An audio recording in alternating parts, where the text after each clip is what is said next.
Hello, everybody. Welcome again. We've got PJ Manney here with us today.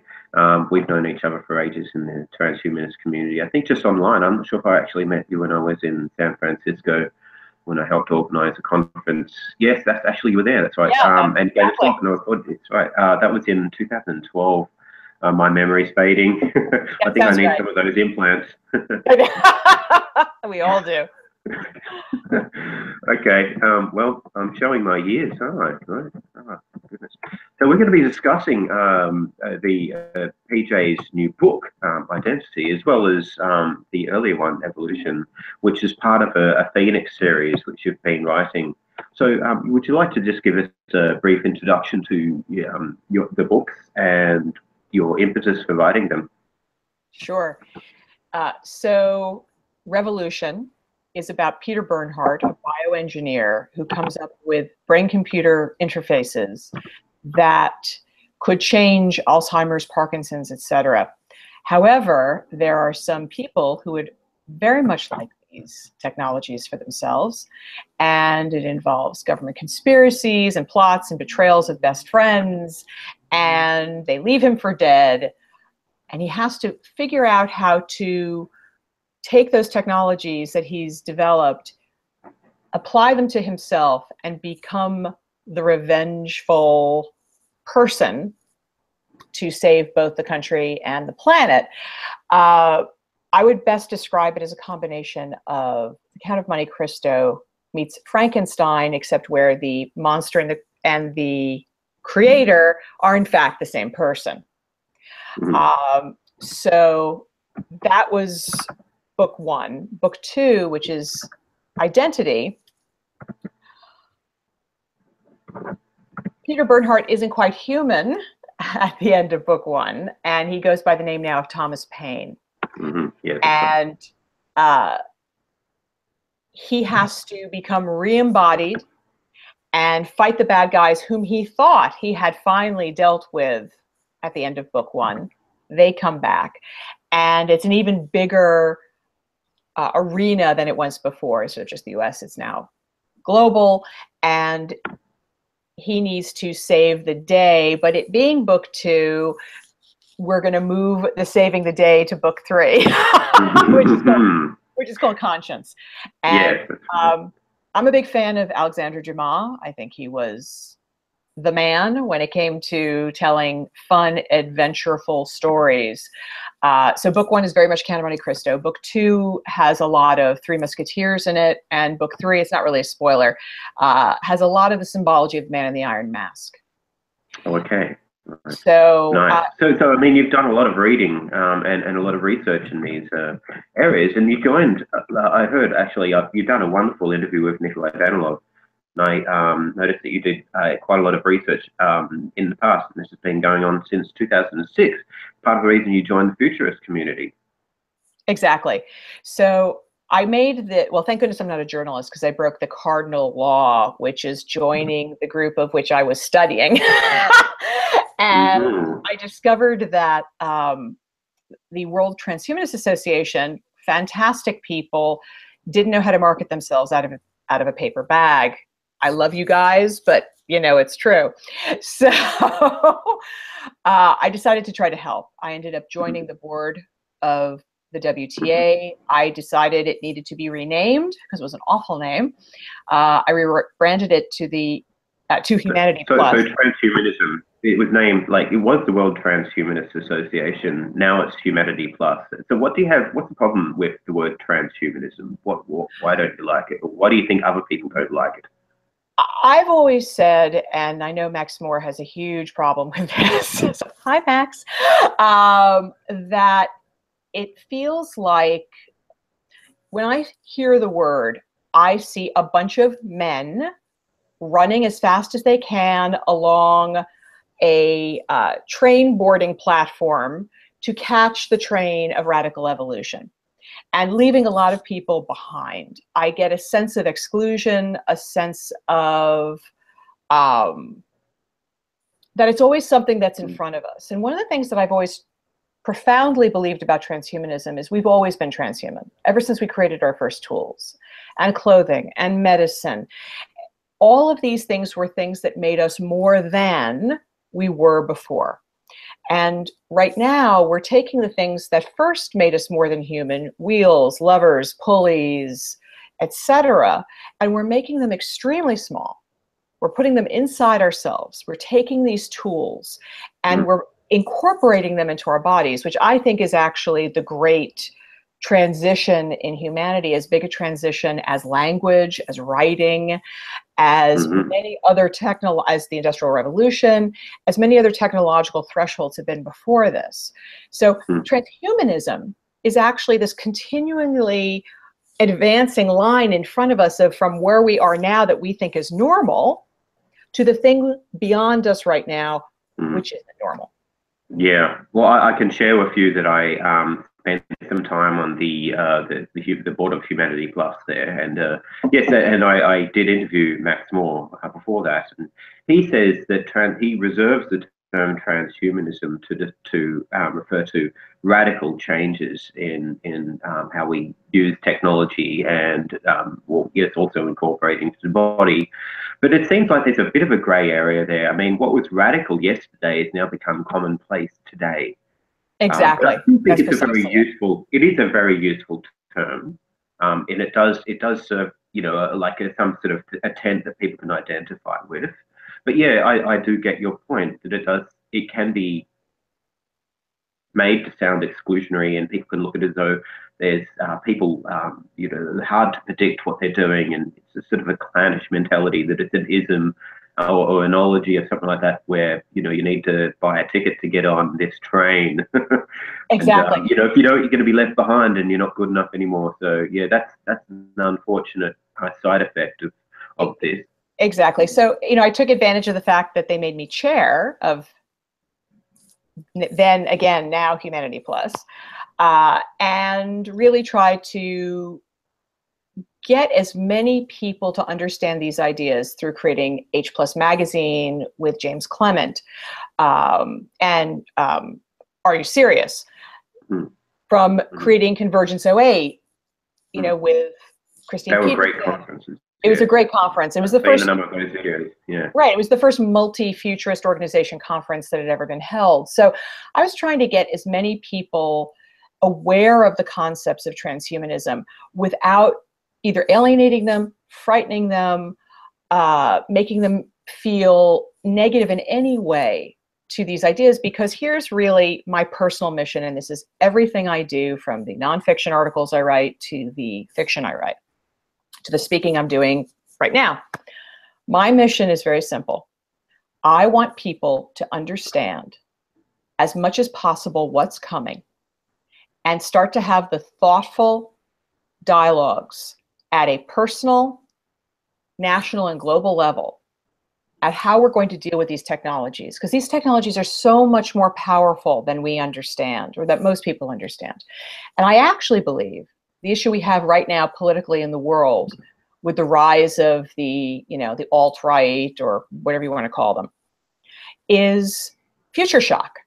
And we've had these moments of future shock throughout history. And you could argue that World War II actually was part future shock. You can argue World War I was future shock. And when you have these transition periods in history, there are people get very afraid. They feel very disenfranchised, and they can act out in the most horrific ways to people whom they perceive as other. Yeah, absolutely. I mean, like Jameis Cassio brought up some pretty interesting, like a way of saying this, and he says, "Desperate people do desperate things." In one of his presentations, it's just stuck in my mind forever. That one, I think it's true.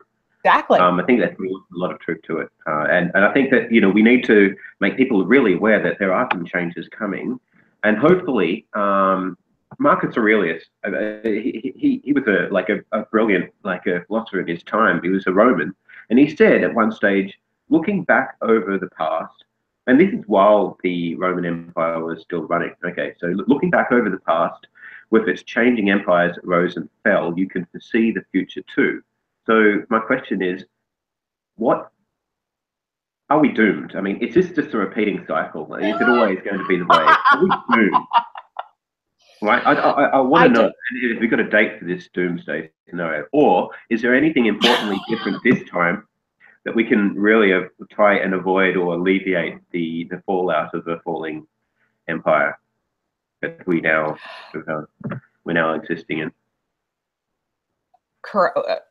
It's a really good question. So I'm a follower, and I discuss a lot in book 2, Identity, this idea called Cliodynamics, which the leading researcher is named Peter Turchin. And Clio, the goddess of history. Just so people know, actually, I learned this by researching another interview of yours, and you ought to spell that, because I thought it meant Clio or clear dynamics. So that's Cliodynamics.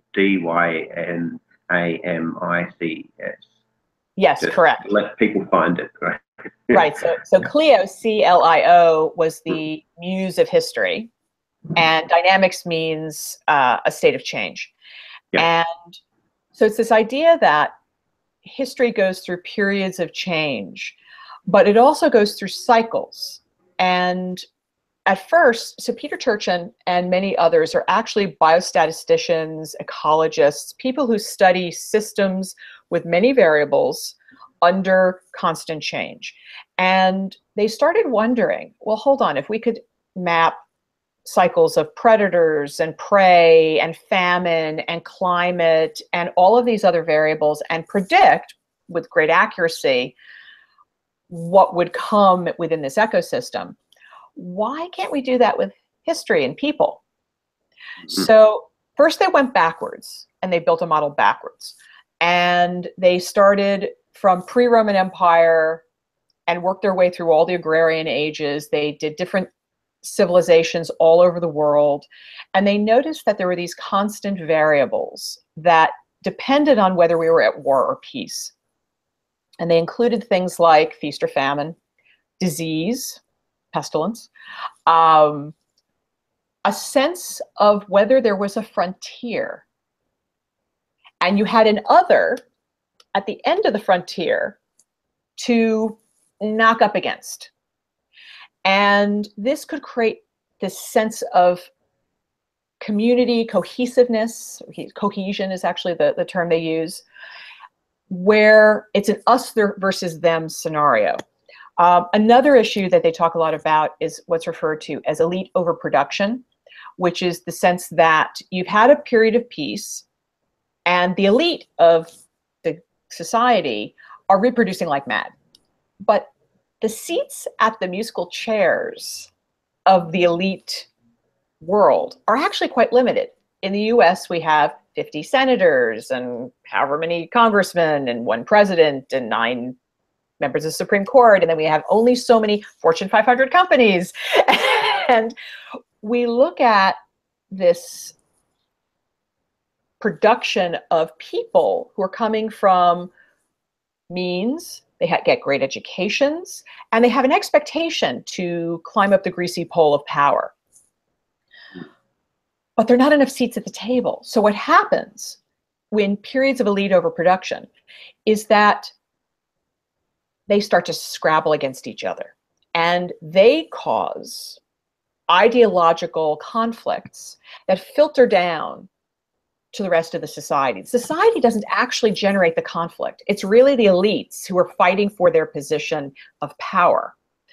And there are even funny little things that always correspond, like when you have elite overproduction, education becomes really expensive and hard to get. So there are periods of time when you couldn't get into Oxford, and I'm talking 1,000 years ago and 500 years ago, you couldn't get into Oxford for love nor money. There were too many people qualified to go to Oxford and Cambridge. So that was an example in the distant past of something we see certainly in the United States right now of, suddenly this hysterical arms race of kids getting into top colleges, and it's just the insanity going on here is fascinating. But that's just all part and parcel of this elite overproduction. So Peter Turchin, who's basically been the leader of Cliodynamics, has written some fabulous books. War and Peace and War is probably my most highly recommended as a starting place. And I really wanted to include this because now getting back to your question is what's going to happen.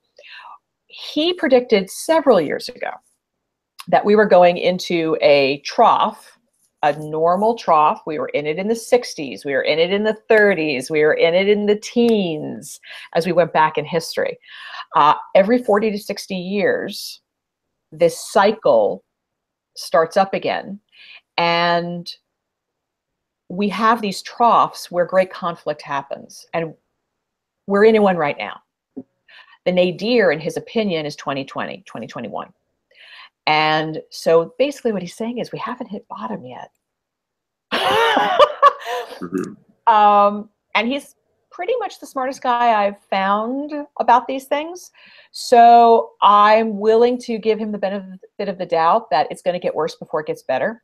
Now, there were periods where we did, as a culture in the West, either figure it out or not figure it out. So obviously Germany didn't figure it out during World War II. They, you know, in the 30s, they elected somebody who was exactly the wrong person to elect when we were going through these problems of famine and, you know, economic depression and all the rest. The US and the UK, on the other hand, did exactly the opposite. They found people who would actually bring the country together in a positive way, were not jingoistic, did not need war to get them out of the hole. And they tried everything they could to reverse the historical trend. And at that point, certainly in the US, and again, I'm writing about mostly about the US in the revolution, this was a really big deal that Americans looked at who was electable and said, you know what, we're going to go with the guy who's going to try stuff in a healthy, positive, embracing everyone at the table kind of way. And it wasn't exclusionary, and it wasn't saying to the poor, sorry, guess what? Bad luck, you die. It was a very inclusive message. And that was a point where we could have had it so much worse. We could have made the wrong decision, elected a fascist or autocrat, and just gone down the same hellhole that Germany went. So unfortunately, this time around, we didn't do that. And we have a dangerous situation in this country that was pretty predictable. The problem is that, you know, people like easy answers. Complexity is very hard. And that's something else I try to address in my books is people like the bedtime story. People like the easy answer. They want to be told what to do. They're scared. They're rightfully scared. And unfortunately, they're getting the easy answer. They're getting the bedtime story. They're not getting the truth, and they're not seeing the complexity of the world that we have created. It was always a complex world, and we've now made it even more complex, and we're finally seeing that complexity for the first time. So what kind of tools do you think could help? I mean, like, what comes to mind is game theory, and you know, I've recently read some amazing books, actually, like Noah Yuval Harari's *Sapiens*. Actually, I read that quite a while ago, but more recently, yes. Amazing books. And I did the MOOC course as well, which was first introduced before the book was translated into English. That was amazing. So anybody out there who's ever heard of him and his books, I think it's really good to get this great sweeping history, this understanding of how history sort of changed over time, regardless of the narratives that he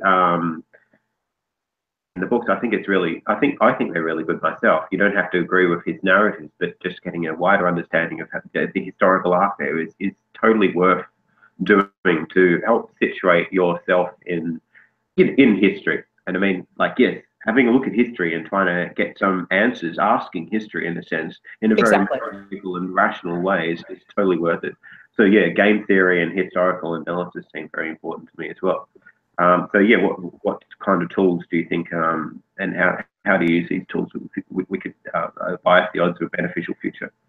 Well, I actually think Cliodynamics is a spectacular tool. It certainly works backwards, and it's seemingly to work forwards as a model. And the issue is, and has always been to me, communication. We have to be the more positive, the more constructive, the more guiding voice, and stop feeding the great monster that is fear. And here's the great irony about all of it. I'm actually, for the most part, a pretty hopeful person. And given all of the potential disasters and existential threats we have, you know, be it climate change or World War III or whatever, I'm naturally pretty balanced when I look at this stuff, because I see that, yeah, could things get really bad? Yeah, they could get really bad. But there is always a way. We just have to be willing as humans to utilize these ways to our benefit and not shoot ourselves in the foot. Absolutely. And I mean, it seems as though, like at this stage, we should really talk about what's potentially at stake here. I mean, we're not just talking about another tomorrow forever. Like, we're talking about, like, or another today forever, should I say. It's not going to be like just today, you know, we have our hopes and worries. We could really create, you know, that taboo word, utopia, I'm going to use. We could really create a utopia if things go well. I think, yes, in my opinion, it's a great word, and people shouldn't just, you know, bob it off and say it's impossible, even though it does mean nowhere. Or no place, yeah. So, I love the word, but people should be hopeful, and what you're saying is true. This fear response to the future is likely to bias towards, oh no, the future, let's hide, like, let's get scared. It's not necessarily motivated to actually solve the problems. And I'm worried when people say we should be scared of the future, what they're really saying is we shouldn't have a future, or the future shouldn't come, or we should be fearful of it, and it's unknown. But if we take it rationally, if we look at it with I guess a clear mind, unadulterated by, you know, all these sort of tribal emotions or, you know, cognitive biases that flood our minds all the time, we can sort of put that to the side and think about it rationally and in a calculated way, then maybe we will have the ability to help solve these massive problems that will that need to be solved in order for us to get there. Well, it's one of the reasons why I talk a lot about empathy, and even bring it up within the books, is this notion that expanding what we consider our tribe. So instead of literally being our tribe, or our state, or our community, or a state, or a nation, or a continent, I really think that one of the processes during this technological period is letting us meet the other and see the other for who they are, if we allow it. And that empathy building, the telling of stories, because storytelling is an empathy machine. It's how we're wired. We are animals that digest stories. And creating that empathy machine and spreading it as much as we can, and understanding that there are people all over the world who are just like us, that it's not about them being different, it's about us being the same. Coming to grips with those similarities is crucial to keeping peace in this world. You're not going to hurt someone who you think is like you. As long as we keep demonizing the other, we've got problems, and we're never going to get to that utopia. So whether it was when I wrote the paper for the Journal of Emerging Technologies on empathy in the time of storytelling, I truly believe it's still crucial, even a decade after I wrote the paper, that we use these advancing communications technologies to bring us together as opposed to push us apart. And the issue is very interesting, because some of these advanced technologies are already siloing us apart as opposed to bringing us together. So it's a mixed bag. It's not all, you know, it's I like to actually say I'm a techno-realist. I'm not a techno-optimist. I'm not a techno-pessimist. I'm a techno-realist. I see both sides, and I can understand and appreciate how any technology has a positive and a negative side. And if that's communications and social media and all the rest, it makes sense that it has both sides. So our job as humans is to use the good side and not the divisive side. Absolutely. And this is one of the engines of, I think, moral progress. I think Stephen Pinker sort of referred to something very similar in his books. It's no longer the case. We don't need to be persuaded, or many of us don't need to be persuaded with a philosophical justification of why slavery is bad or why cruelty is bad anymore. I mean, if it's become embedded in our social norms, we don't need to sort of go to university to learn this anymore. But there was a stage where all these ideas needed to be articulated and just discussed and propagated and have a very like solid philosophical, I guess, and persuasive manner about them, which is kind of weird for us to think that people would need that today, but it seems as though in the past that was required. Because we didn't think that the slaves were human like us. Exactly. We thought that they were a lower sort of dimension of life. We didn't see animals as having any form of moral worth in a sense. Their feelings didn't really matter. And in the past we had horrid games where we torture animals for fun, and that was the sport, and it was completely socially accepted. We don't live in those times anymore, at least in most parts of the world, and we can't really imagine what it would be like to live in those worlds. So I'm wondering, which brings up the question, what kinds of things are we doing today that our ancestors look back and think, well, look how much we've changed. We've come so far. Or what kinds of, which brings up the question, what kinds of philosophy, what kinds of ethical lessons do you think we really need to articulate and put out there in order for us to become better people and embrace a future in a more inclusive manner? Well, I say this as an omnivore.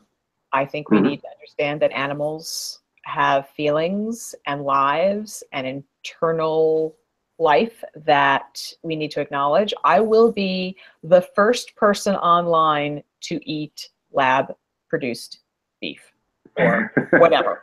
Lab meat. I will absolutely be the first person online, because for me personally, I actually get sick if I don't eat animal protein. I have lots of health issues. It's a whole nother story.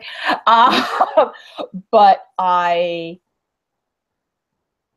firmly believe we will look back 100 years from now while we're all eating our lab-produced protein and say, oh my God, how could we have ever done that to pig, an octopus, a cow, etc. We'll be horrified. I also think, and this is part of that moral arrow that in essence you're discussing, I also think that the sense of other is really shifting through history. And as you said, slavery, well, it's getting harder and harder to other humans. Boy, some politicians try, but it's getting harder and harder because we are getting a sense that we have a commonality. And I think that this sense of identity, which I actually discuss in my book using characters, of the ability to shift identities, to shift gender, to shift substrate. You can be human, you can be digital, you can be in a robot, you can be, etc. in another human. This ability to shift substrates, as long as, and not even if there is mental integrity, there can be a change in your substrate is going to change how you think.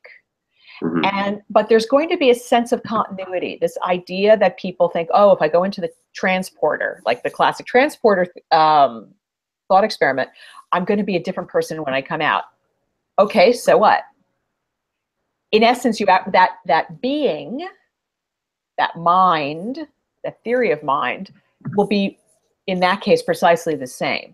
So I would get in the transporter. I wouldn't think twice. And I think we're going to find more and more people as the decades roll on understand that the transporter is not a change of self, that the atoms we're made of is a very different thing than the mind we possess. And we were talking about the ship of Theseus, which is the classic philosophical dilemma of, if I keep on changing a piece of the ship, a piece of the ship, a piece of the ship, at one point it is no longer Theseus' ship. And I actually think as long as we treat the ship as the ship, it's still the ship.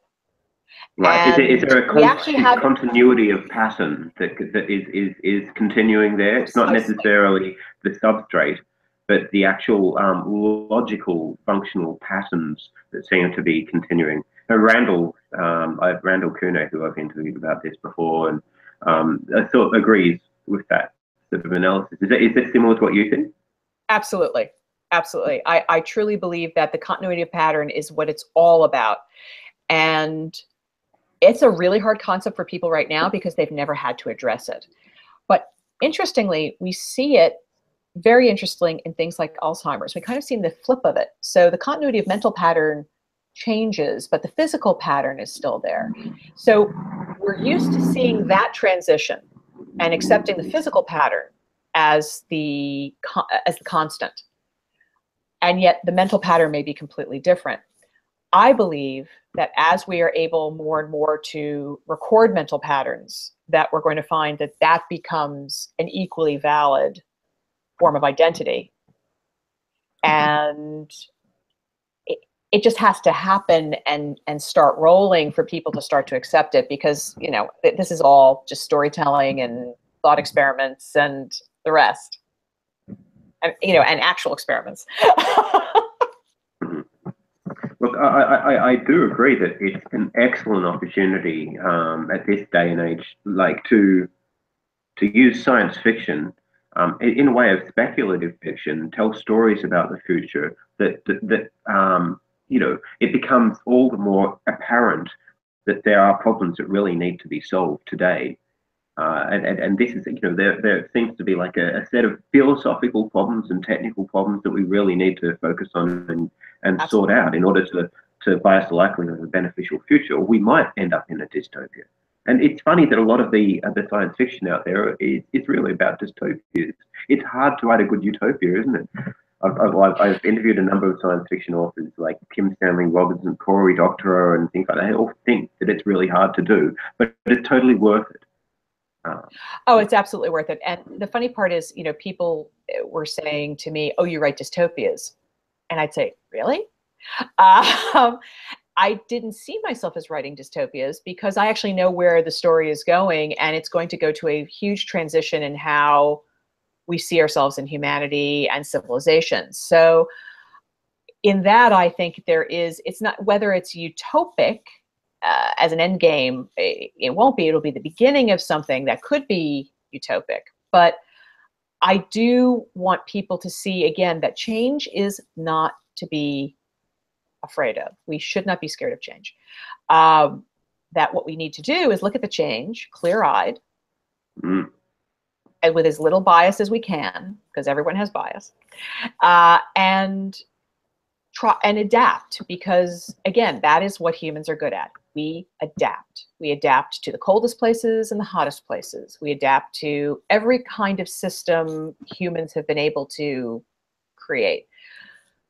We will adapt to this too, but we need to work hard to mitigate problems that we can fix now, as opposed to waiting for disaster to strike and then figuring out how to adapt to it.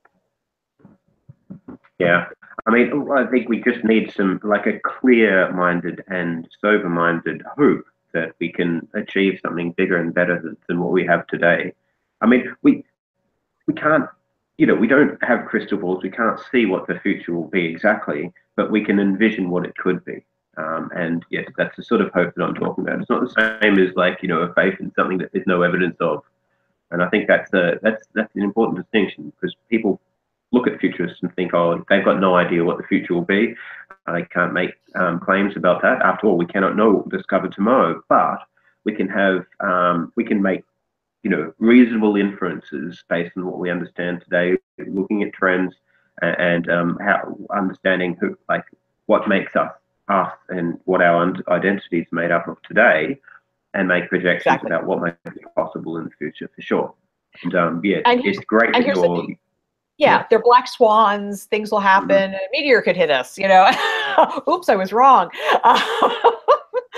But still, as you said, we're looking at trends. We're looking at possibilities. And I really, and again, I try to do this in my fiction, you know, humans run the gamut of saints to horrible, horrible sinners. And you have to accept that human nature is something that is one of our, I believe, one of our actual existential threats is that there are people out there who want to do really horrible things. And we have to accept that and not assume that every technology we build will be fantastic, that it will not be corrupted. I love to go into venues of of future thinking about certain technologies, and be the Debbie Downer of all these incredibly optimistic and joyful and defiant technologists who are like, oh no, it's going to be fantastic. Yes. and yeah, this seems like unjustified. So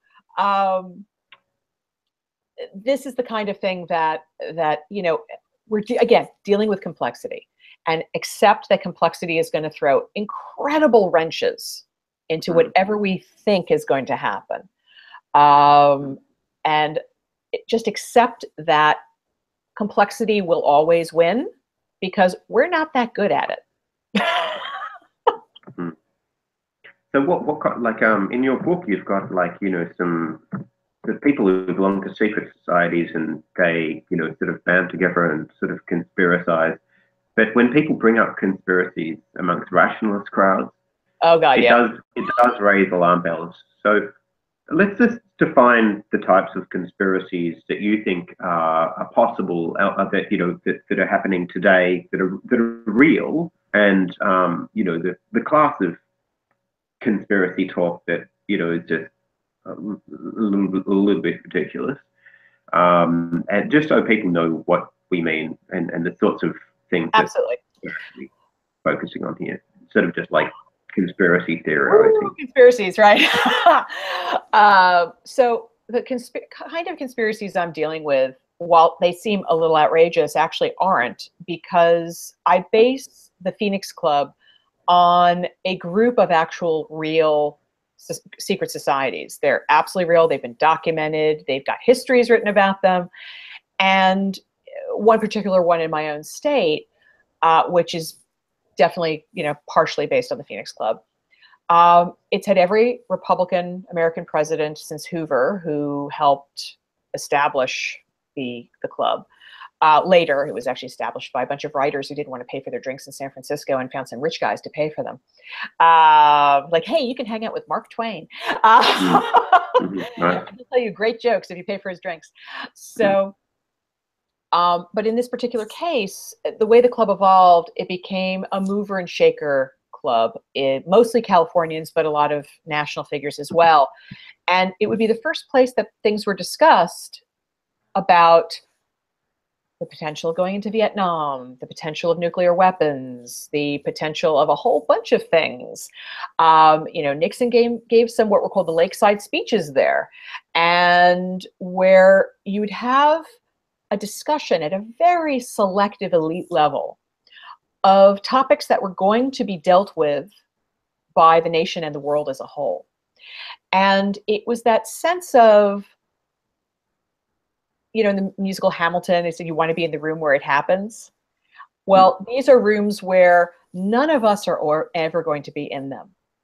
And the things that are going to be discussed are the rooms where they happen, but we're not going to know about it until it's too late or after the fact. And that's the kind of conspiracy that I actually don't think is when the crazy people start talking about conspiracies. I'm actually talking about what happens when elites make decisions that we have no part of. And that happens all the time. All the time. And they can get really confident in this little echo chamber too. I mean, they make it, even if they have good intentions, exactly. Right, they can still make decisions which are not beneficial for everybody. And sometimes, you start off with good intentions, and then, you let things slip a little bit, and you get scared, and suddenly you're making decisions that are really only benefiting a few people, or yourself and your mates. Exactly. And when you discover how big the mate... Desperate people do desperate things, like I said before. Right. Even elites get desperate. Okay. Well, I was going to say, even when you discover how big the mates category really is, it's shocking. And so this is what I talk about, is this sense of this elite overproduction. Everybody's scrambling with each other, against each other. And these are the points at which we have often great upheavals within our social and political structures. And we can look back and say it was conspiracy. Watergate was a conspiracy. You know, there were other conspiracies that throughout history, and they're real. They're not, these are not fake things. So MK Ultra was, you know, it was an actual thing that happened, and they did put LSD in people's stuff and see how crazy they got. And I mean, this is all real and it's all documented. So you just have to realize that there's a level of, you can't bench all conspiracies together. And of course, I'm having a terrible amount of fun with my conspiracies. You know, I'm telling a fictional story and I want you to have fun with it and keep turning the page. And so, you know, it's probably a little more active and murderous than your average historical conspiracy. But that's not to say that the impetus, like, you know, if you look at the character Josiah Brandt, he really believes he's doing the right thing for the country. He believes this is his mission, to save the country from themselves by taking away their cognitive freedom. He thinks it's the right thing to do, and ultimately he's going to do this to the world, and guess what? It's going to stop war. We're going to have an ability to control everybody, and won't it be great? Define, you know, your idea of great. So I thought it was really important to actually show that there were two sides to this conflict, that the people who were involved in conspiracy honestly thought that there was something to this, that this wasn't mustache twirling, this was real politic. You know, this is kind of stuff that Henry Kissinger would think of. And I wanted to show that because that's actually how people in power think. Some people in power. Absolutely. So, look, I mean, these sorts of things happen, like, you know, at the top all the time, and these guys know how to sort of run levers of power. They've been there for a while. They know how to sort of persuade people. They know how to sort of shape population level beliefs, and I think that's interesting, but it's also very scary because a lot of people are voting now in elections, not because they've thought through things reasonably, but they're voting because they've, to some degree, been sort of manipulated into it. You know, to some degree, they're thinking according to a sort of clan-like mentality, and the clans that they belong to has largely been sort of shaped or biased according to what people want to categorize people as. And I think that we need to be aware about how, you know, informed voting is very important. And I think that's something that is important. That, you know, I haven't got the solution to that yet, and I wanted to bring that up because of recent elections in America going ways that people didn't predict. Yeah. I'm going to just put this out there. We're going to find out. I mean, we've found out a lot already about the Russian involvement in the voting issues, the propaganda issues, et cetera. We're going to find out a lot more. This is just the beginning. And at the beginning, people were like, oh no, this Russian conspiracy is all nonsense. It's like, no, it's not. It's actually a new form of weaponized narrative. This is the way it's going to be now in the future of war. It'll be much easier just to take over the media of a country and convince people of things that aren't true and gain power over them by manipulation.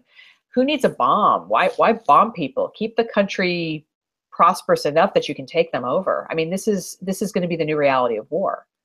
And weaponized narrative is happening now.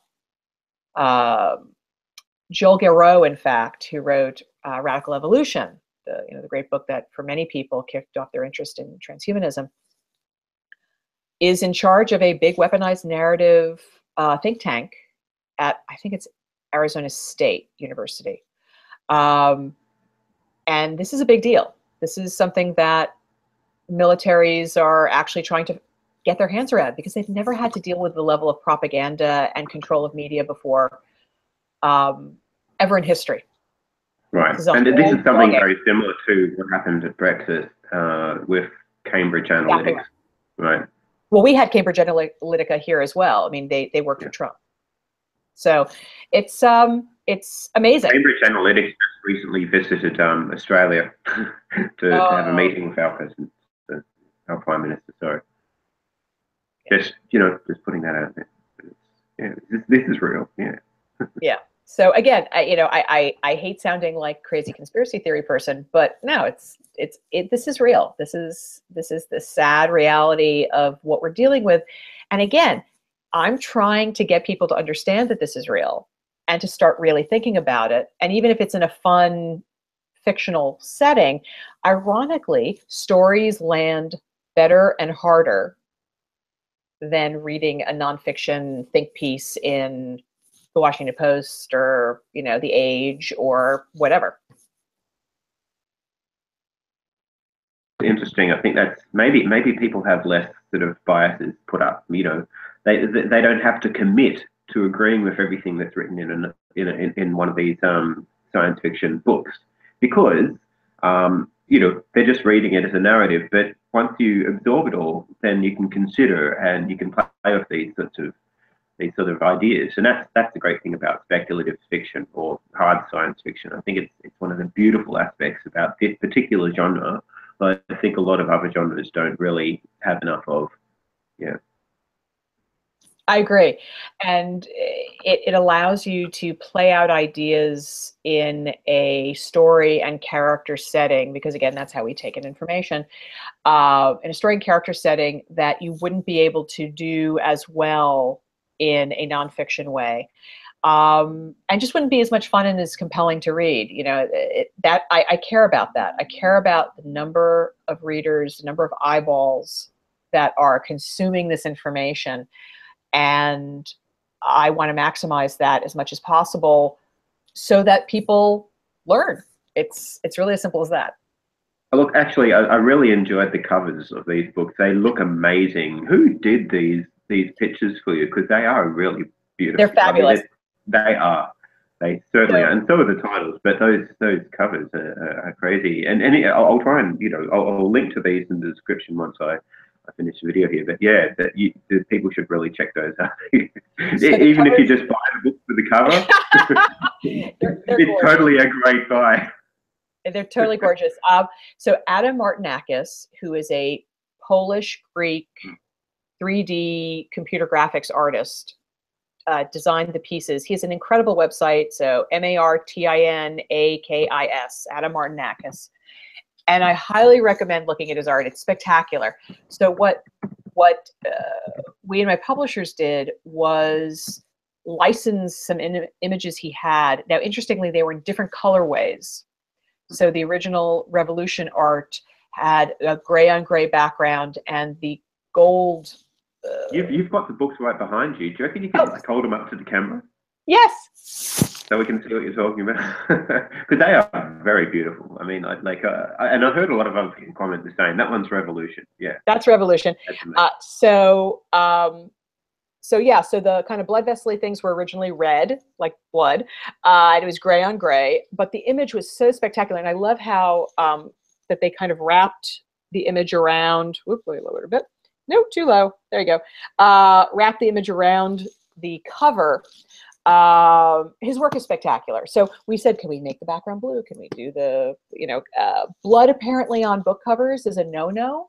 It makes people not want to buy books. That was something I learned in my publishing adventures. So we made it gold, and that really worked well. It was beautiful. And then identity. Okay, let's make sure we get this here. So likewise, it was a different colorway. There was a little more difference in the image. So we worked with Adam, and he changed it for us. So I just think his work is spectacular. I highly recommend it. You need to see it on his website. If you're in Europe, he's often represented in major galleries there. He's phenomenal. And he's working on book cover 3. So I don't suppose you got a sneak preview of that. I don't. Sorry. It's under wraps. It's all secret. You have to do cover reveals. It's a whole thing. That's right. Yes, you have to have the secret handshake in order to see the cover, right? Okay. Nice. It's okay. I think I'll so something to look forward to and something to hold my breath about. So now there's a number of awesome. There's the story of how you came up with the titles. Now, these titles are quite unique. I mean, all of them follow the same theme: R, evolution; id, entity; and conscience. I think, Yes, hey, that's a great idea. Now, what are the meanings behind this? I mean, obviously, the R in evolution and ID. Absolutely. Well, An ID and entity. I'm going to be completely upfront. My editor, Jason Kirk, who is a genius, came up with the original Revolution title. And then I said, well, can I use that format and run with it through the series? And he said, do you think you could do that? I was like, sure. So, so we did. Or I did. And they do have a meaning. So our evolution, obviously, and revolution, because he's creating a revolution in technology and also a political revolution by the end of book one. But he doesn't even realize he's kicked off. That really starts to play out in book two. And again, id and identity, and id, entity, identity. And it really is very much about what is identity? How do we define it? How do we use it? How do we abuse it? And the different entities, you know, the literally the substrates we can exist in and still function at a certain level, you know, and as you see in the book, you know, when he's in his purely digital substrate, he's not fully human. There's definitely issues of emotion and cognition, and, you know, kind of in a subtle way, like he knows he's not quite right. And then conscience with science. So definitely issues of when we use these tools of science and technology against our own people. So against science, and the fear of that. And also his conscience and everyone's conscience. You know, he's done terrible things to save people, and he's made very difficult decisions, often through his anger and his rage at what's been done to him. But it has always been in the process of actually trying to save himself and others. And what happens when you've done all these terrible things? What is your conscience about this? And how do you want to redeem yourself and rectify it? So all of the titles have deep significance in each of the books, and they all go together, and it's all sort of a process of finding one's humanity, regardless of, again, the substrate you're in. Right. And the good aspects of humanity, I guess, right? Right. Not just all of it, right? Right. Well, I don't know, you know, Peter Bernhardt / Thomas Paine, he pretty much goes through all of it. And I really, again, I didn't want a hero in a white hat. These are really tough decisions. Right. Yeah, these aren't black and white characters at all. You know, their whole shape is grey. And I think that's part of what really attracts people to shows like Game of Thrones. Is that they're not just given like an obvious good guy and an obvious bad guy. There's all these people sort of struggling and sort of straddling this big continuum of, like, you know, moral grey areas, and it's frolicking like along this the lines of like what's ethical and what isn't, and, you know, there's no sharp boundaries that these characters seem to sort of fall on. Yeah. Good or bad. Exactly. Yeah. And I want you to see that struggle, because it's the human struggle. We all do it. And I just, those are the kind of characters I find, like many other people, more fascinating. Which is maybe why people thought when they first read the first one, it was a little dystopic. I was really fascinated to be lumped into the idea of dystopic fiction. And I thought, wow, no, I'm actually not gonna wear that hat. And it will prove out, obviously, in the third book. But yeah, I think instead of looking at a dystopia, look at it as, again, that techno-realist, let's work out the kinks, please. Yeah, definitely. So look, there's a lot of amazing technology. I mean, as transhumanists, a lot of people are sort of aware and like reading about the implications of these technologies, but like nanotechnology and biotechnology and brain hackery, neurohackery, and all this sort of stuff. So I mean, you've spoken to a lot of the people who are sort of at the cutting edge, the bleeding edge of nanotechnology, and like Friedrich, Merkel, and Drexler, and people like that. Drexler, I mean, look at him. He's arguably the father of the original idea of where nanotechnology could go. He wasn't the first to mention the word nanotechnology, I don't think, Right. but he certainly articulated in a very very concrete fashion, had like roadmaps and everything. So he needs engines for creation and nanosystems as Absolutely. well. Yeah. So do you want to talk about this Pandora's box of nanotechnology and biohackery and Stuff. neurohackery as well? I Neuro find that stuff. very interesting. So when I was first introduced in doing research into transhumanism, I became completely fascinated by Friedrich and Merkel and Drexler's work. And mostly because it so fundamentally rethought what we were capable of in material science. And the more I dug and the more I read and the more theories I looked at, the more I became convinced that this was possible, even back when people were saying it wasn't possible. Mm-hmm. And now we realize it's possible. They're doing it. Friedrich and Merkel's ideas are being utilized at a variety of research centers right now. And in fact, much of the nanomedicine I discuss is still being developed. It's still being worked on. And I have a good feeling that we're going to see some of these things at some point. I just found it was such a fundamental change in how we thought of medicine. Again, sending the machines inside of ourselves, as opposed to taking big machines and doing things that were incredibly invasive and took a long time to heal, to have incredibly tiny machines, and many of them go in and do the job that, in fact, even these big techniques could never accomplish. So totally fascinated, total fan. And I've always been a neuroscience geek.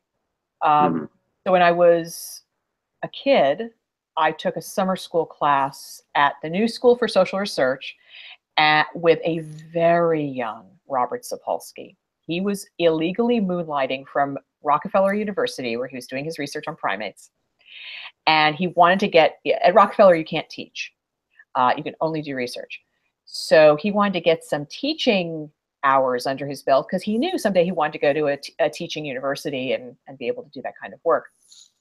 So he went and from what I hear, and there's an interview still online from long ago where he decries having to teach New School liberal arts majors and Parsons School of Design artists human behavioral biology, and I was in that class. And him discussing human behavioral biology I was 17 at the time, was mind expanding. And if I hadn't been both dyslexic and dyscalculic, I would have actually gone into neuroscience. And sadly, the mathematics necessary and the symbology of calculus necessary made it almost impossible for me to follow. It would take me 3 or 4 times as long as it would take an average person to do a problem set. And I basically gave up on the sciences and instead went into my great love, movies. But I never forgot that class. And I started doing reading on my own. And obviously when Sapolsky started writing his books, I started reading those. So when I decided to write Revolution, I actually gave myself a crash course in neuroscience. And again, saw the real possibilities of brain-computer interfaces. Now, the more I know, the more I realize how difficult they are. And I in no way want to make people think that blithely, as easily as I describe them in my books, that they can happen. There is a world of complexity in brain-computer interfaces. However, they are moving and progressing relentlessly forward. That does not mean they won't happen. They just may take longer than we think. I see. So actually, you mentioned that you did some movies, but I don't want to. Can we return to that point just in case? Okay, so I don't want to disrupt your train of thought now. Yeah. So yeah, look, there's been some amazing progress in technology, especially in the neurosciences, and we may be able to get neuroprosthetics working. But the time horizons is it's very hard to make solid predictions. I mean, people were making predictions that the singularity would have been, done and dusted by 2020 or something like that. Exactly. It was Hey. 10 years to the singularity if we really, really try. They did where's my singularity. Yeah. It's again, it's this issue of complexity. We think things are easier than they are. We think things are simpler than they are. And when you look at something like brain-computer interfaces, you're dealing with pure physics, the engineering of it, the biology and the organicness. So you're taking something that is non-organic and putting it together with something that's organic. You're dealing with everything from tissue rejection and material rejection, and the bottom line is, in many cases, we don't actually understand the signal we're reading. We know the signal is moving from point A to point B, but we don't even really understand the signal. So there's so many issues that separate silos of science are having to deal with brain-computer interfaces. But again, we're chipping away at it, and we will eventually get there. I have absolutely no doubt. And many people are looking at it from their specific disciplines. But no one's going to be putting a hole in your head anytime soon. Elon Musk's neural lace notwithstanding, we'll be seeing that kind of experimental stuff in future years, and it will first be used for therapy, as all of these technologies in all these medical technologies are. First we use them for therapy. Then once we acquire a certain level of safety and confidence in them, we expand their purview and their use, and at some point we can achieve near ubiquity with technologies in medicine. So it's a long process. It's a really long process, but there's no reason it can't really happen. That's right, and I think that some important things for people to consider when looking at the time horizon here is that the processes in which we go through in order to test and make sure that they're safe are changing. And one of some of the key technologies that allow the testing in I guess like a lot quicker testing are systems biology, and that's virtualized biology, and that's been going ahead like out of hell. It's been really progressing systems biology there. So that means you don't need biology, at least at the onset, to test drugs or to test whatever, some chemicals and how they work together. Right, and that works. It works to a degree. At the moment, I think last time I checked, it was really good for just small scale, the cells reacted to what certain chemicals, but I'm not sure if we could really test some of the more complex organs at a macro scale. Right. Okay. So there's that. And then there's the stuff that Don Engber at the Weiss Institute is doing, and that's growing tissue on chips that simulate, that actually move around, that emulate the moving of body parts, have blood and all sorts of nutrients flowing through it. So in a sense, you then get real biology without the actual organism attached. So you can test the biology on, the tissue of a child without actually hurting the child. All you need is to just grow that child's tissue from a very tiny sample, and then grow that on these chips. And you can have, and then there's that level of testing as well. And of course, there's a lot of other simulated stuff that I find quite interesting as well. It all sort of feeds into this scientific process, including with artificial intelligence algorithms making predictive measurements about what's exactly. So I think that there will be even more of a speed up in the development of these areas, while at the same time, in contrast, there will be harder and harder problems to solve. So it's very difficult to know the level of complexity that we actually really need to solve until we get there. But the the evolution of the instruments that we're using to help us do the research is very interesting indeed, and does shed a ray of hope. Well, and I get to be all hand wavy about it, like, you know, I get to say it's a Manhattan Project, and well, it should be. It should be, actually, it should be. I firmly believe that, and I get to hint at the various silos of information and people coming together and sharing all that information and building these things, but and I like to always say this because it's a super important. The people whose work I am discussing, none of these guys would do what my hero's doing. I just like to say that,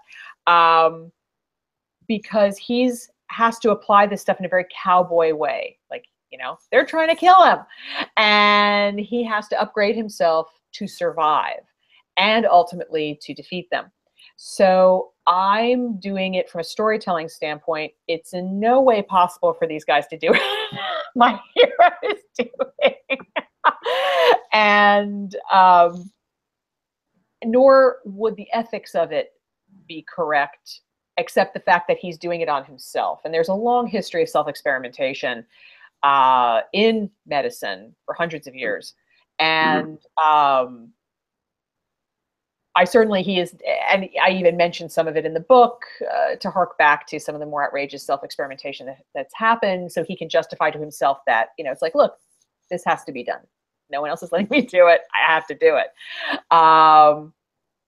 So I think that's a really important point as well. I like to make that clear, so the Ted Bergers of the world don't think I'm saying that this is going to happen like this. Nothing but respect for him. So that's, you know, even though I'm actually using his describing his technologies. Yeah, definitely. Yeah, this reminds me of Liz Parrish's, zero patient thing. She's doing her own experiments on herself, which is interesting. I got to interview her, and that interview just like went through the roof. I mean, it was pretty popular compared to some of my others. I don't know why. I think it got picked up by some Russian channel. Luck became a guest, but it was also very, very interesting what she was doing. So, I keep on telling myself I need to get back into contact with her and see how it's been progressing there. But yeah, I totally encourage people who wanting to self-experiment. There's less ethical dilemmas. As long as you feel as though you're not being goaded into it, it's your responsibility to do these sorts of things. It's your impetus. It really should be your own, and you shouldn't be sort of pushed or overly encouraged into doing these things. Everybody testing new drugs or new therapies on themselves, I encourage you to do that, but make sure you do due diligence and do your own research and be happy to accept consequences. Right. This is the issue, and I talk about self-experimentation, but every single person who I refer to was fully trained in the medical sciences, had excellent theories. It's, you know, from the Australians who experimented on H. pylori on themselves for ulcers to, you know, Werner Forssmann, who I discuss in Revolution, who, you know, stuck a tube up his cubital vein into his heart and then ran to, I mean, he literally had a tube from here laced to his heart. He ran to an x-ray room to prove he had done it, because his theory was we could deliver drugs directly to the heart if we wanted to. They were already experimenting on animals doing this, and he was like, why can't we do this with a human? He was actually the man who changed how we think about the heart as a medical organ. We always thought the heart was sacrosanct. We would never do surgery on it. We would never touch it. There was still almost an Aristotelian view of the heart as the emotional center, even though doctors knew that wasn't right. It was still applied to it. Forssmann was like, no, it's an organ. Let's take pictures of it. Let me show you I can deliver something directly to it. And it was his, by the way, because he got caught up in World War II and he was German, his research papers in essence, kind of fell, disappeared until after the war, when a couple of Americans found a research paper on it, went, wait a second, let's try this ourselves. And they proved it could be done. And Forsman ended up winning the Nobel Prize. He didn't even know why, because it was decades later, proving that you could deliver things to the heart directly and opening up this entire, I mean, from the point the Americans started working, it was only 20 years to the first open heart surgery. So it moved that fast. And this is the kind of self-experimentation I'm all for. If it's incredibly highly learned, highly thought through, you accept the responsibility on yourself. It's not, you know, you're not crazy. So that I'm all for. But, you know, some of the self-experimentation that goes on in the community, I kind of go, ooh, okay. I hope it turns out okay. Oh, well, you know, I mean, I'm sure these people, they have done some thinking about it. And if something happens to them, well, I guess they better be ready to accept the consequences. But let's look at some other things that we accept the consequences for every day, and that's getting into a car. Oh, sure. Jesus. I mean, sorry if anybody's saying that, but you know, those things are pretty dangerous. And we accept the consequences, or do we, Yes. when we sit there and play with our mobile phones when there's this important call coming in and we're also trying to look at the road? We accept the consequences when we're driving down the road and we need to update our, like, you know, the location in our Google Maps, and we don't pull over to the side of the road to do that. There's all sorts of things we do that are very dangerous that don't have any real solid, tangible benefit to society. But I think people hacking themselves, I think that generally, you know, if done in a way that's useful, I'm not saying all hacking is good, but like, yes, in a sort of exploratory way, Absolutely, analytical and scientific way, I think these sorts of things can be very useful and beneficial for the rest of society. I guess what I'm afraid of is that if people do really botch things up, then they'll, you know, make the headlines, and it'll be such an unfortunate story. It'll scare people away from technology and scare people away from certain directions of medical exploration. yes, yeah, very true.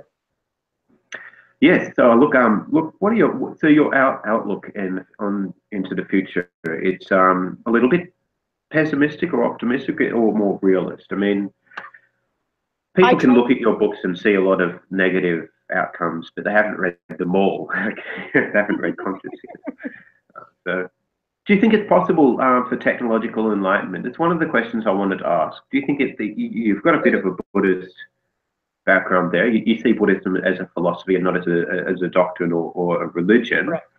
And you know, I'm sure you're aware of David Pearce's work, The Hedonistic Imperative, and there's been a lot of philosophy written in that direction. What are your thoughts in that area? Well, as you said, I do see Buddhism as a technology. I see meditation as one of the first brain technologies, thousands of years old. We discovered it's correct. It's accurate. It actually works. It's something that I love how the Dalai Lama says, you know, if you can show me that what I say will help you is actually not scientific and doesn't work, I will change my philosophy. And the irony is that so much of Buddhism now is being shown through neuroscience to be surprisingly correct from the practice standpoint. And yes, right. The introspection, right. Things like that. Not the creation. The quieting of the mind, and how it actually does change your brain and changes your behavior. So going from that as the first brain technology, transhuman in many ways, brain technology, I was fascinated also by the Buddhist concept of reality versus illusion. And one of the goals of Buddhism is to see as much of reality as is possible, to really strip yourself of your biases, of your negative, pessimistic thoughts, and try to see the world as it is for what it is, and accept that. And that's a very hard thing for humans. I believe that once we start using brain technologies not just as a therapy, but as an enhancement, we're going to start to approach a certain level of what, I don't want to call it enlightenment necessarily, because I don't know if as much as I love the idea of traditional Buddhist enlightenment, um, I don't know how actually possible it is. I think it's a goal. I think it's an ever, you get closer and closer, but it's, sorrow. And I see brain technologies as a potential for us to see reality in greater reality. Our perceptive systems are so flawed. They're only good enough to keep us alive and fed and reproducing. And we don't need them to be any better than that. And in many cases, they aren't. So, well, from an evolutionary point of view, right. So I do. There was no need for. There was not enough nutrients to support. I guess amazing supervision or super hearing or brains that could they were too big to fit through birth canal. So there's a reason why we're limited. Right, exactly right. And there are a lot of reasons, but an opportunity to augment oneself and one's intelligence means that an intelligence is pattern recognition, and seeing more patterns that are actually there is seeing more of reality. I believe that certain kinds of brain augmentation are going to allow us to see more reality, see stuff that we actually weren't capable of understanding or even perceiving. Like tesseracts. Maybe. I'd like to visualize one of those one day. And I have a lot of fun with it in the books. Certainly in the first book, it's very drug trippy when his brain is all kind of hyper connected. And there's a reason why I got nominated for a Phil K. Dick Award. It was totally druggy. Yes, and congratulations. That's quite an extraordinary feat for a first book too. Oh, thank you. So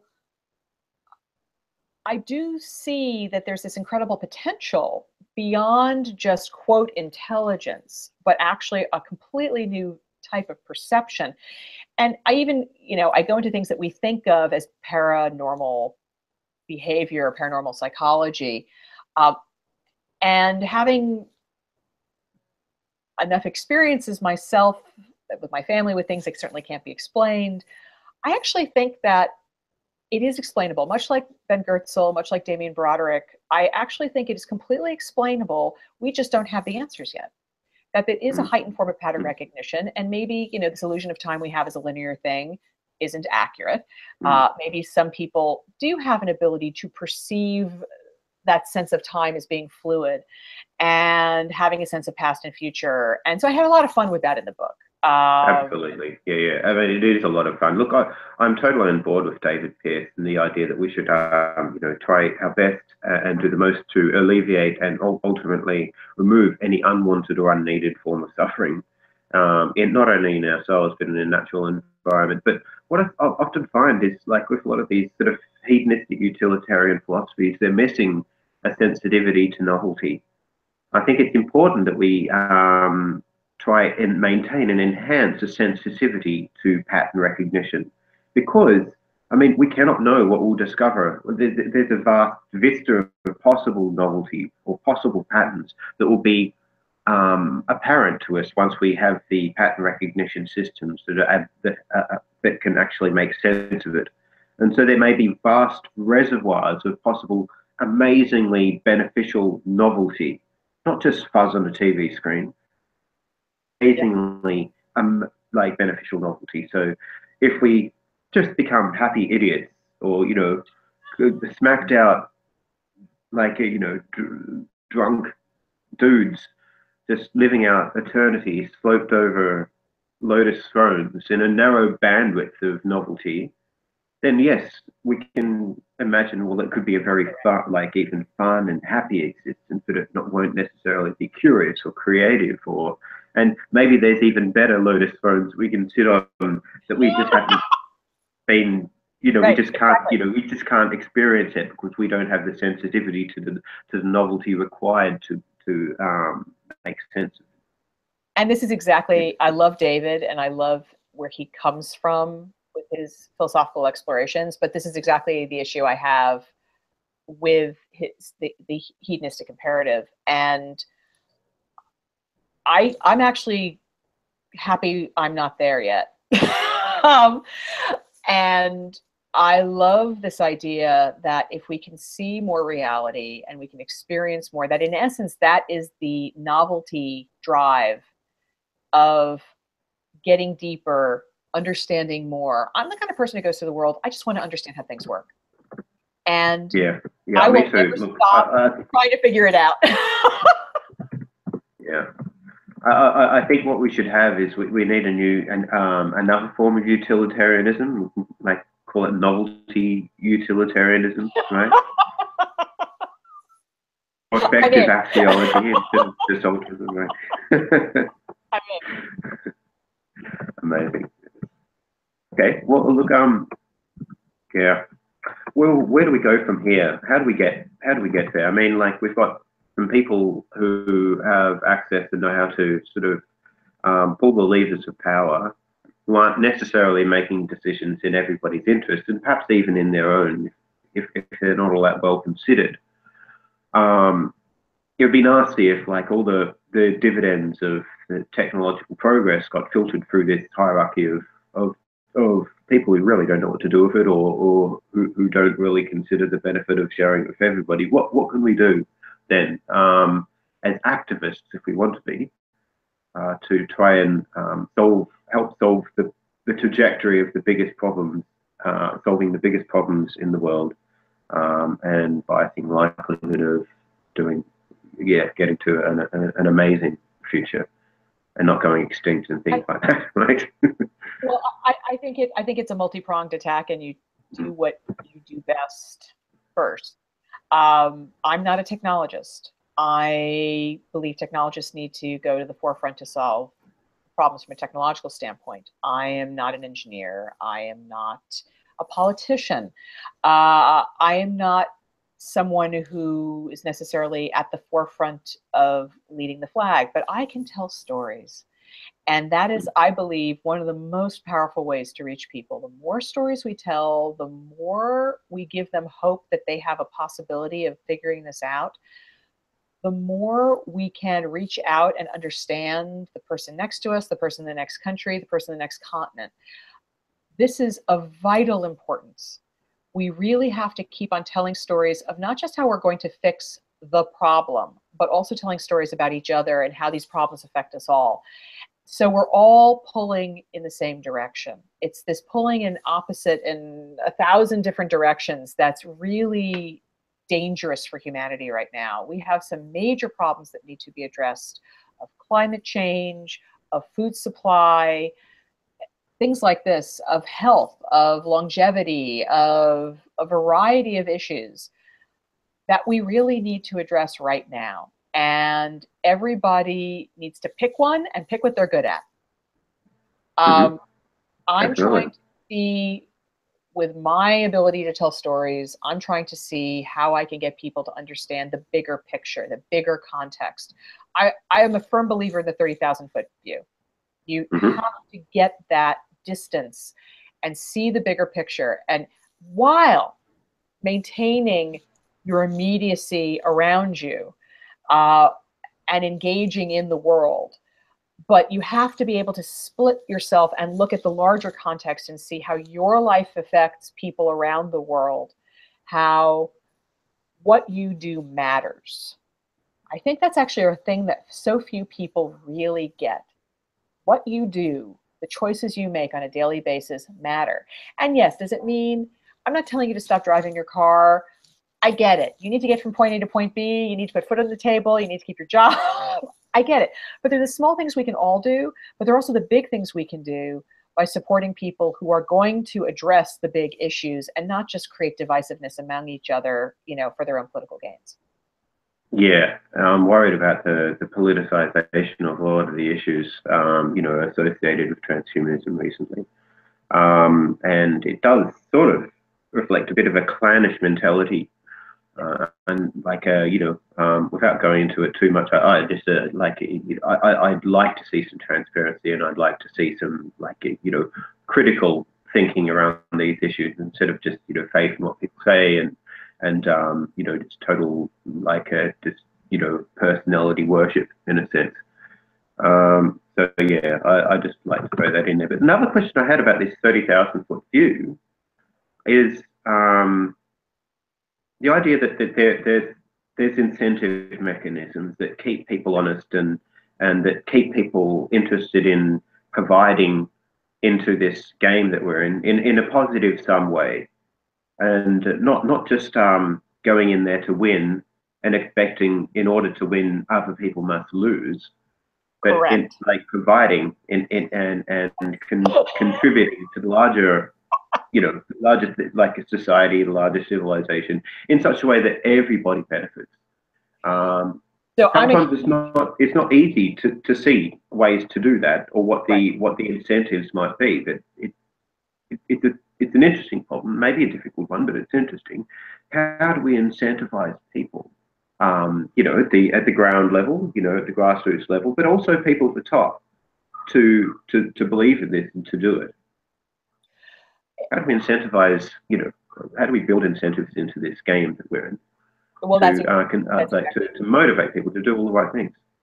So Robert Wright wrote, to me, the most influential book I've ever read, Non-Zero. And it's about the creation of win-win scenarios, because you can also have a non-zero scenario that's lose-lose. War is the classic non-zero sum game where everybody loses. And you may think you won because the politicians told you won, but trust me, you lost. So he has his opinion that trade was the basis of our positive non-zero sum game, that this aspect of I have something you want, you have something I want, we can continue to reiterate this win-win scenario, and that this is actually what grew human civilization. And it's an absolutely valid argument. We need something equally as positive, non-zero sum, win-win, win-win-win as we can. And I do believe that, ironically, part of my Buddhism is a belief in the middle way. I don't believe a fully socialist system works. I don't believe a fully capitalist system works. I think both have bad incentives that actually cascade the longer you're in them. And it's the mixed system where you provide for the weak, you allow people to do what they need to do to create these win-win scenarios for as many people as possible, that ultimately is the most productive form of a non-zero-sum game. And I mean, that's from the political standpoint. So I think we need to persevere in these mixed systems and understand that the best system actually has some of both. By the same token, I think we need to do that in our own lives. So it's not just us looking to leaders to say, okay, we're going to let you do this. I think it's us looking at, what can I do to help you? What can you do to help me? It's providing constant daily experiences of positive non-zero-sum games, non-zero-sum experiences where we all win. I remember my father was a famous salesman and deal maker, and he always, he was like, and invented whole aspects of the advertising business. And he used to say that the best deal was one where you all felt you lost a little bit, but you knew in your heart you actually won. And so you'd come back and do it again and again and again. And everybody could walk away with a sense that I had a little pain, you had a little pain, but you know what? We all ultimately won in the end, and we're going to do this again. That's that's the ultimate negotiation. Mm-hmm. And this is, I think, what we have to start looking at in every aspect of our lives, that people can't run roughshod over each other, or it destroys our system. It destroys our sense of community. It destroys our sense of empathy. It destroys everything. And I'm not even looking at this from a technological standpoint, because I think technology being morally neutral, swords and plowshares from the exact same technology, I think it's what we do with it that matters. I don't think there's any technology that we've been talking about that is innately bad. It's all about what we do with it. And what we do with it is, again, this application of positive non-zero-sum games. Absolutely. Well, I guess my last question is, I was going to talk to you about what you've done with your film, and maybe that can tie in a little bit with, you know, the stuff about advertising, and you've been involved in the film industry. How has that affected you, or how did you affect the film industry? There's a few films like that people know, like Hook. What was it you did? Hook and Universal Soldier, right? Universal Soldier. So there's actually an example of something where it's a movie about cyborgs and using cyborg technologies for evil. And, you know, it's this hilariously overwrought film, and God bless everybody involved in it. So I was back then what was referred to as a development executive. So I would work on the scripts. I would help find the actors and directors and package the films so they could be, you know, studios would buy them and they get made. This, by the way, is a really thankless job that no one ever gets credit for. I mean, literal credit. You'll never see our names on a screen. The producers get the credit for it, who are our bosses. And I loved the premise of Universal Soldier. It was right up my alley. I've always been a science fiction fan, so same dad. He was a science fiction fan his whole life, and the kind of guy who was going to Worldcon in the 50s when he was a teen. Yeah, you know, he tells these great stories. World Science Fiction Convention, right? Yeah, exactly. World Science Fiction Convention. And he tells these great stories of, you know, Theodore Sturgeon doing filk, which is science fiction music, like folk, but filk. And I think I might have some of that in my SoundCloud channel. It's got no lyrics, but there's some really great stuff. And you know, it's Theodore Sturgeon sitting up there with his guitar singing Robert Heinlein's poem, The Green Hills of Earth. Mm-hmm. And you know, wonderful stuff like that. He has incredible memories of this stuff. And so I was raised with science fiction and fantasy my whole life. He was a constant feeder. And there was never a lack of literature. You know, here, honey, you haven't read Foundation, you need to read Foundation. Speaking of Cliodynamics, because Peter Turchin thinks Cliodynamics is the closest thing we found so far to psychohistory. And so I grew up with science fiction, loved when I got to do science fiction and fantasy films, and work on them.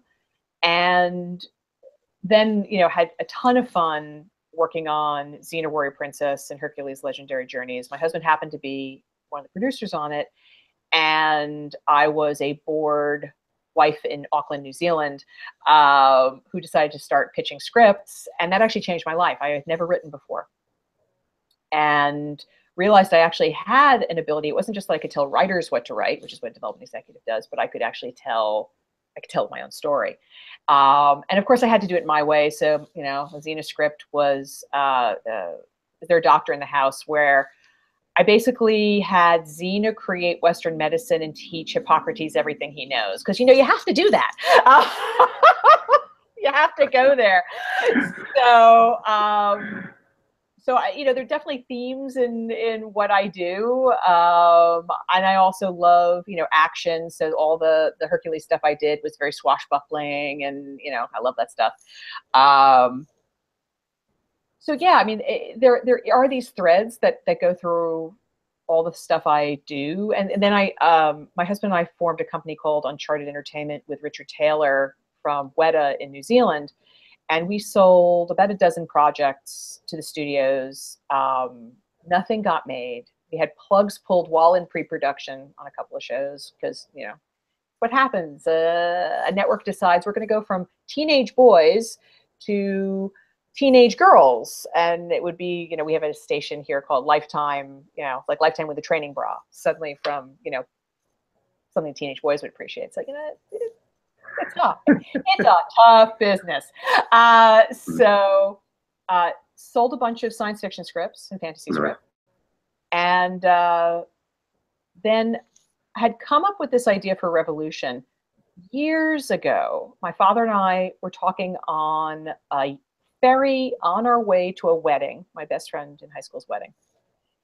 And he told me about an old pulp story, which to this day I cannot find. And I have looked everywhere. I've talked to leaders in science fiction and said, anyone tell me what this story is, because he couldn't remember the author and name of it. But it was about a bunch of pirates who go to sea. They're all a member of a private men's social club, like the equivalent of, you know, the Metropolitan Club in New York. And they're all robber barons and, you know, titans of industry. So they decide they're lacking excitement in their lives. They need to be pirates. So so they take the ships out and they actually do real piracy, real, you know, avastinati, and rape and pillage, because they're actually getting off on it. They're robber barons. Like, this is actually what they really wanted to do. And that just got me thinking. And this, and, you know, being influenced by Robert Sapolsky and all this stuff just all kind of finally merged together. And I came up with Revolution, which, interesting, had a different title way back then. And I tried to sell it as a TV series first. My agent was like, I love this story. So let's you know, put together your Bible and pitch documents, and let's go out and try to pitch this thing. And he couldn't get anybody to bite. But it was very different than, you know, there's a lot of similarities, but there's some significant differences. And it had very much a fugitive structure, because he had to be constantly on the run. That's what keeps this television series going. So yeah, you know, this is, I guess it's just part of the creative process. You find the best way to tell the story. And ultimately, after selling 12 shows and getting nothing made after 6 years, I decided I had enough of the TV business. And I just wanted to tell my story finally and have somebody read it. That's what I did with Revolution.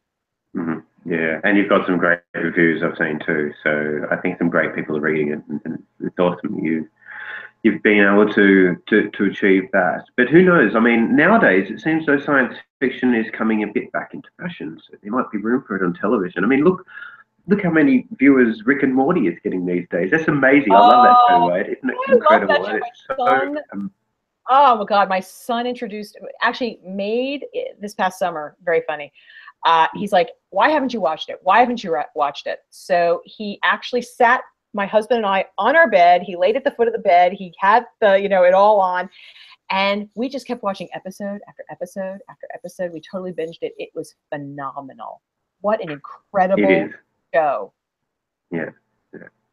And there's other things like, you know, there's Dark Matter, and there's a new Star Trek series coming out, and there's The Expanse, which is also, I think, an amazing science fiction series. I have to catch up with that. I will admit I have not seen that. It's good to watch. Yeah. I mean, like it's engaging, and it's somewhat harder than some of the previous versions, like the previous TV science fiction things. I just think it's well done. I like it. And I heard murmurs of a TV version of Kim Stanley Robinson's Mars series. Yay! Oh yeah, my God. I heard murmurs, but I don't know if it's actually going to happen. But if it does, that would be amazing. That would be amazing. Absolutely amazing. Yeah, I'd love to see that. Yeah. So yes, so HBO, if you're listening, my fantasy is to take the Phoenix Horizon series and turn them into a long mini series, because I think it would rock. And I'm sure they're listening right now. Like, they are listening right now. Viewers. Well, yes, it's been fantastic speaking with you again, and I hope to do it again another time real soon. Look, you've got some wonderful books there, and look, anybody who's curious about these sorts of ideas, transhumanism, the future of how we'll integrate with technology, read these books. They're amazing, and look, they're cheap too, so you can just, you know, burn through them on Kindle. You don't need to go to a bookstore and spend $35. It's okay. You can, you know, get the soft copies of it. And, well, if you do, you know, you get some really nice artwork. How about that, right? Thank you, Adam. This has been fantastic. It's been fantastic, yeah. So, all right, great to speak to you again. And look, anytime, yeah, you're welcome back on the show. Thank you so much. You take care. You too.